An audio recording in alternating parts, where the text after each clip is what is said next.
Hello बच्चों, let's see this question. So the question says natural rubber is which type of polymer? Condensation polymer, adhesion polymer, coordination polymer or none of these. Okay, so first of all we will talk about the key concept in this question.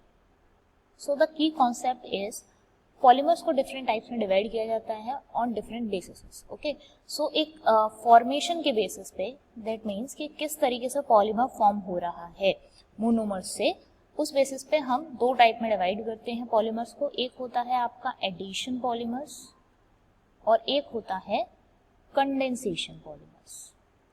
ठीक है, तो addition और condensation polymers में क्या difference है? Addition polymers के अंदर या एडिशन पॉलीमराइजेशन में क्या होता है कि जो मोनोमर्स यूनिट होते हैं वो एक दूसरे के साथ अटैच होंगे without the elimination of simple molecules. मतलब यहाँ पर किसी भी सिंपल मॉलिक्यूल का एलिमिनेशन नहीं होगा.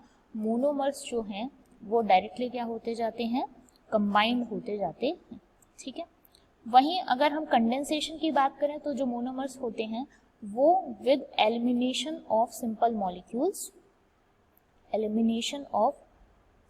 मॉलिक्यूल्स पॉलीमर फॉर्म करते हैं. ठीक है, जैसे कि अब यहाँ क्या क्या एलिमिनेट होते हैं तो आपको H2, NH3 ये सब देखने के लिए मिल सकते हैं. जैसे नाइलॉन के केस में एडिपिक एसिड और हेक्सामेथाइलिन डायमीन जब अटैच होते हैं तो H2 मॉलिक्यूल वहां से एलिमिनेट होता है. तो बात करते हैं अब नेचुरल रबर की.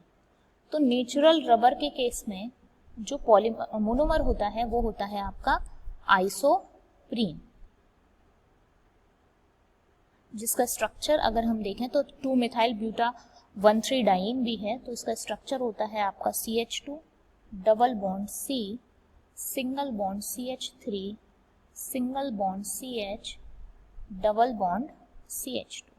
ये आपका क्या है, आइसोप्रीन है, जिसका पॉलीमराइजेशन से क्या बनता है, रबर बनता है. तो यहाँ होता क्या है सिंपली कि ये जो डबल बॉन्ड है इसमें चेंजेस आते हैं और आपको इस तरीके से पॉलीमर जो है वो मिल जाता है CH2 और यहाँ पर ये अटैच हो जाता है. ठीक है, सेकेंड यूनिट से. दैट मीन्स कि यहाँ पर कोई भी एलिमिनेशन हमें देखने के लिए नहीं मिला है.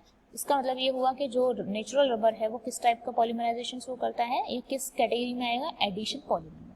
तो the most appropriate answer of this question is option number 2, addition polymer. I hope you understand this question. All the best.